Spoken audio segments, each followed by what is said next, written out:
What is up, ladies and gentlemen? Welcome to a brand new episode of The Blade, a podcast about film production and post production. My name is Lungile Mayindi. I run a production agency in Joburg, South Africa called Anhart Films. And today we're going to be talking about getting your first job in the film and TV industry in South Africa. Okay, so I've worked in the industry for a while, and I've had some highs, I've had some lows. Working in the industry is really, really exciting, but it's also a lot of work.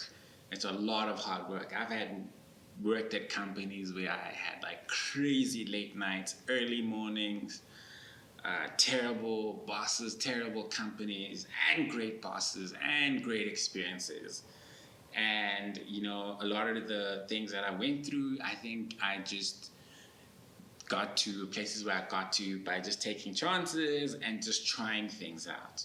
I know a lot of people always want to find out how to get into it, and I'm going to talk about my story so that maybe you guys can learn a few things, and some things you might agree with, some things you might not agree with, and that's okay. So my story is I went to Parktown Boys High School, and I was matriculated there in 2007.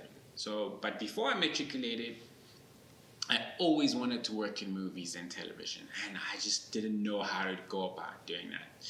And then I had a girlfriend who told me about after the varsity and told me that they teach acting and filmmaking and making movies, and I just brushed it off. And then one day at like a career day at Parktown, after the school came to our school and they demonstrated what they teach in terms of acting and film and TV, and I was blown away. Like, I just wanted to go to that school. So from that, I went to their open day and I did a tour and I learned about the different disciplines that we're teaching. And I just wanted to sign. I was like, where do I sign? Like, I want to go here.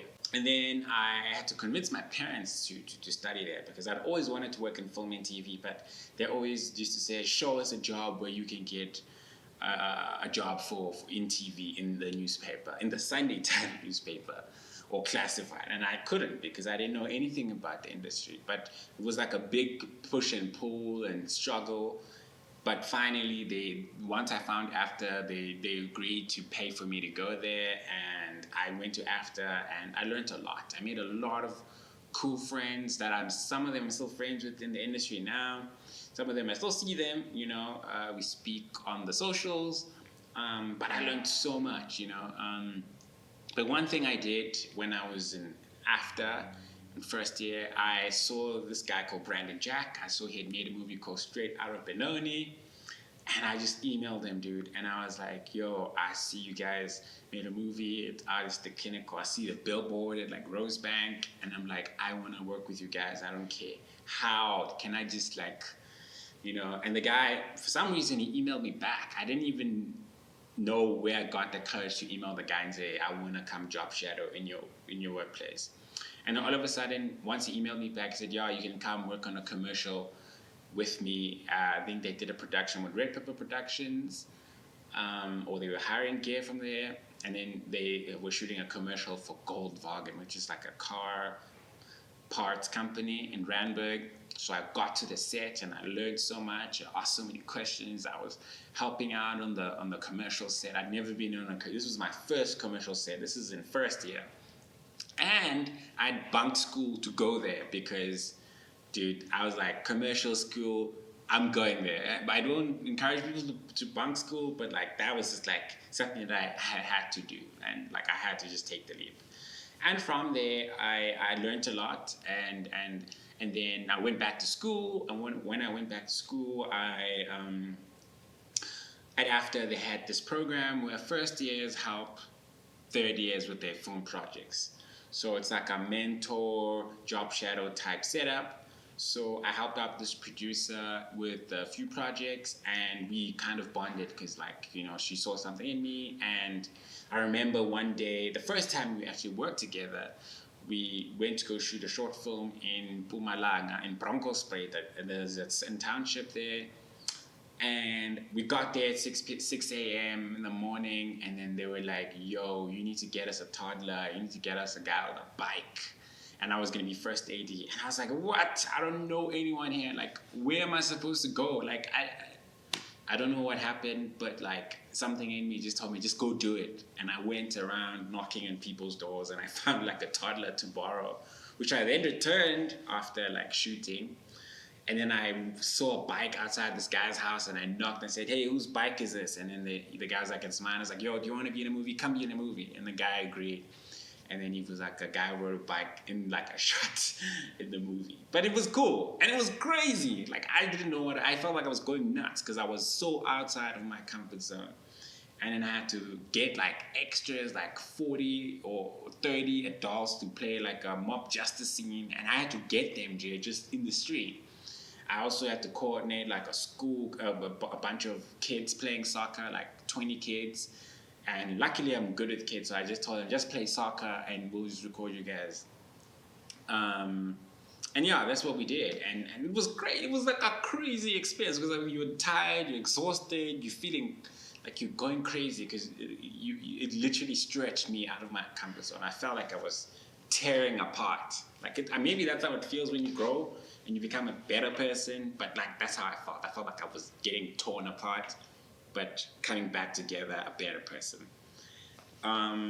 So yeah, we connected with that producer, and she'd always call me on her productions in film school, and then she also always tried to call me when I was at school, but I was too busy. So then when I dropped out after second year, she called me to come do music videos with her. Like because of that relationship and me showing an initiative and going all out, I started working on a lot of music videos and TV pilots, and I was running those sets, being first AD, production assistant. I just was going all in. I didn't even know what I was doing, but I was just like even calling her like, hey, where are you? We're supposed to start shooting at 10 o'clock. What's happening? Where's this actress? Where's this model? Where's this dad? Like things like that. Where's the food? Where's the catering? Where's the lights? Where's the gear? And I just ran with it, and I worked with her like a lot of times. And then I had like a silent time in 2010, and what happened is I met a guy on Facebook. He was like a filmmaker who had went to AFTA, and I connected with him, and I was feeling low, like, I dropped out, I feel like a failure and whatever. How will I still pursue this film thing? And he just said, dude, don't lie down, just like be strong and like try to keep doing things. And we became friends. And then I know it sounds like a catfish story, but it's not. And then I would ask him questions like, hey, I want to do this. Where can I learn how to shoot? Where can I learn how to do these things? And he'd always tell me, go to No Film School, or send me like links to different websites where I could learn from. And I'm really grateful to this guy because he told me about a lot of things and resources that I could learn for myself and, self-teach myself. So eventually, after a lot of talking online, he invited me to come shoot a feature film with him. I was like a second or third AD on this feature film. We shot for like 4 weeks in 2010, June, for like the whole of winter. It was crazy, it was wild, it was cold as hell. But it was a really cool experience because I'd actually seen how movies get made, and I learned a lot from that. And then from that, I actually worked at the Kinnick Corps. And from the Kinnick Corps, it was still in the movie, so I didn't feel bad. And I got a job in the promo TV industry. And I learned a lot, guys. I learned that, like, it's really hard. It was so hard. There was a lot of late nights, early mornings. They wanted so much work from you, and, like, they didn't pay you that much. And I just, like, went all in. And then I worked for 4 different types of promo companies. I worked at, like, 2 years each at all of them. Because I just always wanted to grow and learn more and see how other people do things. And when I would look for these jobs, I would send my CV and my show reel. And I truly tried to work hard, and some of the companies were great, some of them were not so great, and I just tried to do what I do best, and just push, because as much as, yes, I wasn't getting paid that much, but I was really passionate about working in the creative industry. I really, really enjoyed it, even though there was a lot of late nights. Like, I've had so many dates where I had to cancel. I'd made a date, like a book, like make time to meet up with someone for a date, and then all of a sudden things change at work. Now I have to work late and I have to cancel that date, or things like that. Where I had to cancel on a lot of people because it was a lot of work. And from that, then I started my own company. I started freelancing and running my own shop. And I think one thing that I learned is that, like, you know, when you're working with people, you need to give your best. Like, you need to give beyond your best and try to be a nice person, and also help people if you can. You know, that's one thing. And also reach out to people if you want to learn some things, because it just helps to be a nice person, not to be a shittier person. Because all these places and people that I work with, like, being nice was just like better than being mean, you know. And also being a hard worker and not expecting that you're just going to get things handed to you if you're not working and you don't have experience. Because, like, with anything that I tried to do, it took me like 6 months to get used to it. The first time I learned how to edit, I was a shitty editor for 6 months. First time I learned how to write, I was a shitty writer for 6 months, and then I got better because of the trial and error, you know. And also teaching my things. Writing was the craziest thing ever, because it's crazy being creative, like, on a need to know basis every day, where you have to deliver. You have to deliver back to back to back. It's not like accounting or whatever, where you can just think of numbers and it's a formula. But having ideas and thinking and delivering all the time is like crazy. But it's doable with discipline. You know, a lot of people say, "Oh, I need this to be creative." But in some of these companies, there's no time for that. You have a day. We need you to have a script and a concept by the end of the day for like the next 2 years, and you have to do it over and over and over and over and over. And like, you get used to it, generating ideas so much and meeting deadlines. So yeah, I learned a lot by working hard and reading, watching YouTube videos, and even till now, when I've worked with freelanced and work with different clients, you know, like, I've learned that, you know, you need to always be self-educating yourself. You need to be always teaching yourself. You always need to be learning new things, and so that when you do work with someone or a client or a boss, you give like a lot of value.